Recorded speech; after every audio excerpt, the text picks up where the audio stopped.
श्री गुरुदेव दत्त। ओम चैतन्य नवनाथाय नम। ओम नमो आदेश।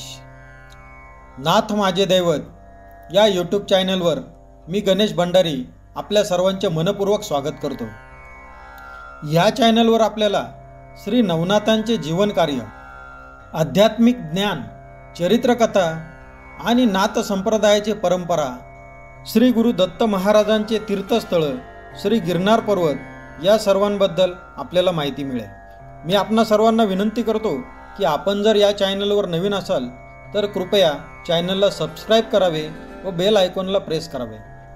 त्यामुळे चॅनलवर येणारे सर्व व्हिडिओ आपल्यापर्यंत नक्की पोहोचतील। तर सुरू करूया आजचा व्हिडिओ। श्री गुरुदेव दत्त। नाथ संप्रदाय म्हटलं की आपल्या समोर येतात श्री गुरु दत्त महाराजांचा वरदहस्त लाभलेले, मंत्र तंत्र व सर्व देवतांच्या शक्ती प्राप्त करून घेणारे, शैली शृंगी त्रिशूळ आदी धारण केलेले व दीक्षेच्या सामर्थ्याचे दिव्य तेज व शाबरी मंत्रांवर प्रभुत्व लाभलेले श्री नवनाथ महाराज। नाथ संप्रदाय म्हटलं की नाथांसोबतच त्यांनी प्रचार प्रसार केलेली शाबरी विद्येबद्दल आपल्या मनात एक गूढ कुतूहल निर्माण होते।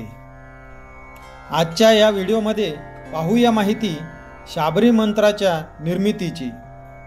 शाबरी विद्येचे प्रथम निर्माते म्हणजेच महादेव यमुना किनारी माता पार्वतीला ब्रह्मज्ञानाचा उपदेश करून बीजमंत्र सांगत असताना महादेव पार्वतीला म्हणाले की माझ्या बोलण्यातून तुला काय बोध झाला तो तू आता मला सांग।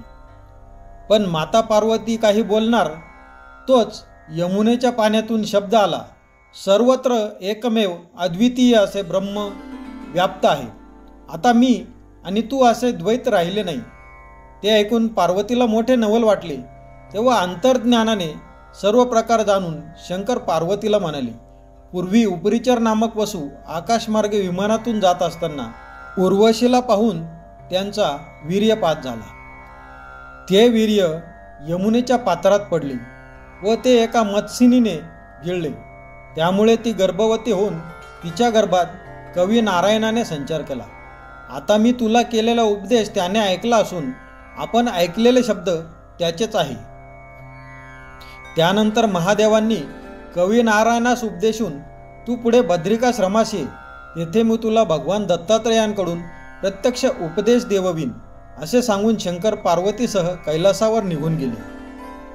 पुढे त्या बालकाचा जन्म झाल्यावर ते 5 वर्षाचे असताना बद्रिकाश्रमास तप करण्यासाठी निघून गेले। तेथे 12 वर्ष निराहार राहून त्यांनी घोर तपस्या केली व त्या तपाचे सार्थक म्हणून त्यांना श्री गुरु दत्तात्रेयांचे दर्शन झाले।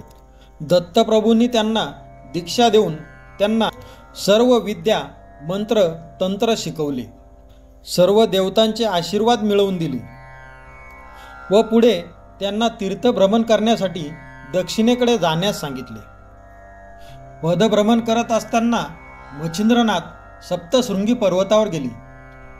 माता सप्तशृंगीचे स्मरण करत असताना संकटग्रस्त लोकांना उपयोगी पडेल असे दिव्य शास्त्र काव्य रूपेने रचून ठेवावे अशी स्फूर्ती त्यांना मातेच्या कृपेने झाली। पण त्यासाठी देवतांची अनुकूलता तर आवश्यक होती, म्हणून त्यांनी मातेच्या सन्मुख 7 दिवसाचे अनुष्ठान केले। त्या सेवेने संतुष्ट झालेल्या भगवतीने त्यांना दर्शन देऊन त्यांची इच्छा विचारली असता ते म्हणाले की माते, शाबरी विद्येवर कवित्व करण्याचा मानस आहे, त्या कार्यात सुयश लाभण्यासाठी मला मदत कर।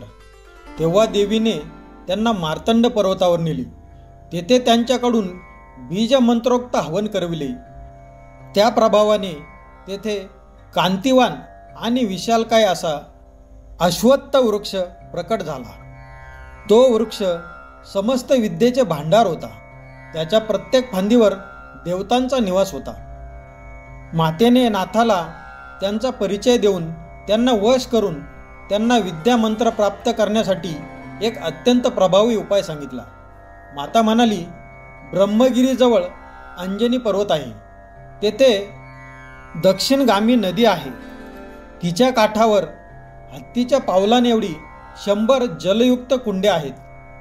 पांढरी वेल घे, तिचा एक एक तुकडा प्रत्येक कुंडात टाकत पुढे जा आणि परतीच्या मार्गावर ज्या कुंडातील वेल सजीव दिसेल तेथील पाण्याने स्नान करून पाणी पी. त्याने तुला मूर्छा येईल.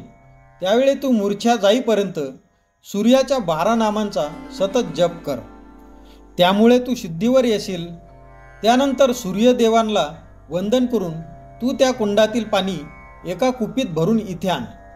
मग पुन्हा एकदा सूर्याच्या 12 नावांचा 12 उच्चार करून त्या पाण्याने या नागवृक्षाला सिंचन कर. त्यामुळे या वृक्षावरील एक एक देवता प्रसन्न होऊन तुला ज्ञान देईल. यात मनोधैर्याने 6 महिने अथक परिश्रम घ्यावे लागणार आहेत. प्रत्येक वेळी एक. अशा प्रकारे सर्व देवता तुला अनुकूल होतील. ते ऐकून नाथांनी मातेला वंदन केले. तेव्हा त्यांना आशीर्वाद देऊन माता स्वस्थानी निघून गेली. त्यानंतर देवीने सांगितल्याप्रमाणे सर्व विधी यथासांग करून 6 महिन्यात कठीण परिश्रम करून त्या नाग अश्वत्थ वृक्षावरील सर्व देवता प्रसन्न करून नाथांनी विद्येच्या आधारे शाबरी विद्या हा एक ग्रंथच लिहिला. नाथांनी कवित्व केलेल्या प्रत्येक शाबरी मंत्राला सर्व देवतांचे अनुकूल असे वरदान आहे. त्यामुळे आजही शाबरी विद्या प्रभावी ठरते. तसेच पुढील सर्व नाथांनी मच्छिंद्रनाथांनी केल्याप्रमाणे अथक परिश्रम घेऊन सर्व देवता शाबरी विद्येसाठी अनुकूल करून घेतल्या. शाबरी विद्येचे प्रथम निर्माते जरी महादेव असले तरी जनमानसात शाबरी विद्येचा प्रचार प्रसार करण्याचे श्रेय नवनाथांनाच जाते. शाबरी विद्येमध्ये रक्षा मंत्र, आरोग्य मंत्र, संपत्ती व यश मंत्र, भूतप्रेत निवारक मंत्र अशा सर्व प्रकारचे यंत्रविद्या व मंत्रविद्या नाथांनी जनमानसांच्या कल्याणासाठी निर्माण केली.